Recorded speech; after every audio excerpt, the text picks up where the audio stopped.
Hello words and hello Philippines, it's me again. Nakikita ko mga kababayan. Yan po si Pangulong Marcos Jr. Well, nagbibigay na naman guys ang cash assistance, mga relief goods. Diyan po sa natamaan ng lindol, diyan sa Sarangani, Jinsan, Saglan. Alam nyo, kagagaling niya lang ng epic yan pero dumiritso kinabukasan. Wala yatang tulog si Pangulong Marcos Jr. So, ito lang po yung Pangulo. Palaging present sa mga disaster sa bawat region pag mayroong sakuna, no? Tapos hindi yan pupunta doon guys na walang dala. Nakikita niyo yun sa likod.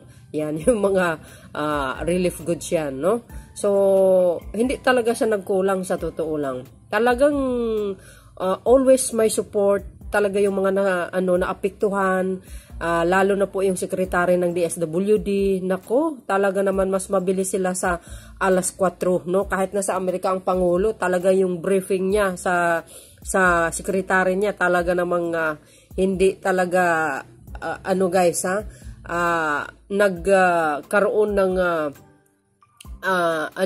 ibig ko sabihin, yung walang humpay sa paalala, sa reminding, no? Na kailangan yung relief goods, alamin ang pangakailangan nila. So, ayan.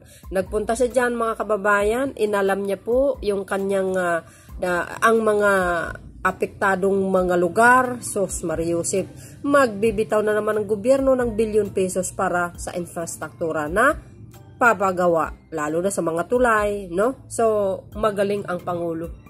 Hindi talaga siya nagpabaya sa totoo. Kaya nga sabi ko nga, napakaswerte yung mga mamayang Pilipino, except lang yung mga anti-Marcos, kasi pag mayroong mga sakuna na ganyan, ay hindi talaga nagpabaya ang Pangulo. Alam po natin lahat yan, mga kababayan. So, panoorin nyo, guys, yung kanyang talumpati at ang kanyang interview. Ay, nandyan po guys, nakita natin si former Senator Manny Pacquiao, di ba? Lahat si DND nandyan. So but anyway, don't forget to like, hit the button bell and likes. Panoorin natin guys. Okay? Hanggang maga, meron na naman palang aftershock. Kaya titignan po natin, magpapareport ako sa ating mga opisyal para ma-assess natin, para malaman natin kung ano yung mga damage, ano yung mga pangangailangan, yung lalo-lalo na yung mga nawalan ng bahay, mabigyan namin ng tulong. Andito po ang DSWD, kasama ko pa si Senator Manny para tumulong sa pagbigay ng assistance para sa ating mga naging biktima. Dito sa lindol na naramdaman natin. Kaya't andito po ang bibigay po natin. Siyempre, yung mga nasa evacuation center ay inuuna namin para tiyak na mayroong kakainin, may tubig, may water supply. Ngayon ay pinaikot natin ang mga tao natin sa DSWD. Andito rin ang secretary ng DILG, ng local government, si Secretary Benher. Andyan din si Secretary Manny ng DPWH para tignan yung mga nasirang kalsada, yung mga nasirang tulay, kung paano natin maipapaayos agad para yung pagdaloy ng ating mga vehicles, yung ating mga sasakyan ay maging maayos naman. At maiabot natin yung mga naging isolated areas para kahit sila ay makakatanggap ng tulong galing sa pamahalaan. Nandito rin po ang Secretary ng DND ng National Defense, pero siya ang namumuno ng NDRMC, yung ating disaster relief na ahensya. Para din titignan natin kung ano yung mga pangangailangan. Kaya hindi po kami aalis dito.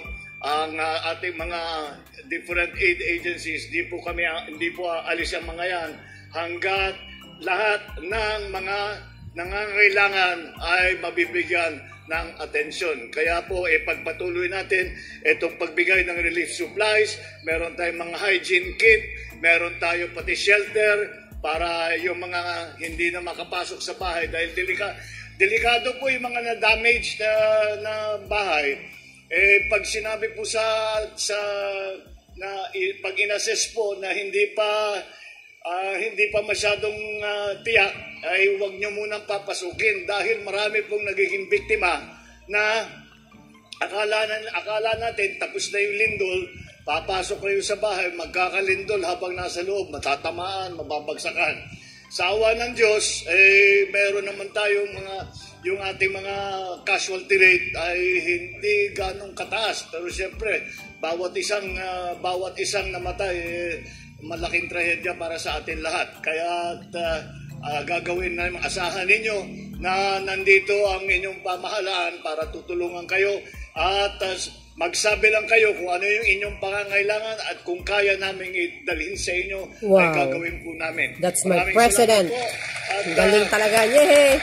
Wow, daming guys. Mga food, relief good. At kami nakabantay, asahan ninyo lahat ng maaari namin gawin para tulungan kayo dito sa medyo dito sa mga kahirapan na dinadaanan natin. Ay tutuloy. Thank you. Maraming salamat po. I love you, sabi. Maaga pa kasi, kaya hindi pa namin alam ang total na pangangailangan. We are still in the assessment stage dahil patuloy pa rin yung mga aftershock. So, pati yung mga rebuilding, hindi pa natin pwedeng simulan dahil may aftershock pa.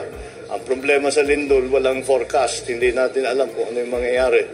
But meron tayong lahat ng assistance na pangangailangan ng mga inabutan, yung nawalan ng bahay, yung mga mangingisda, yung mga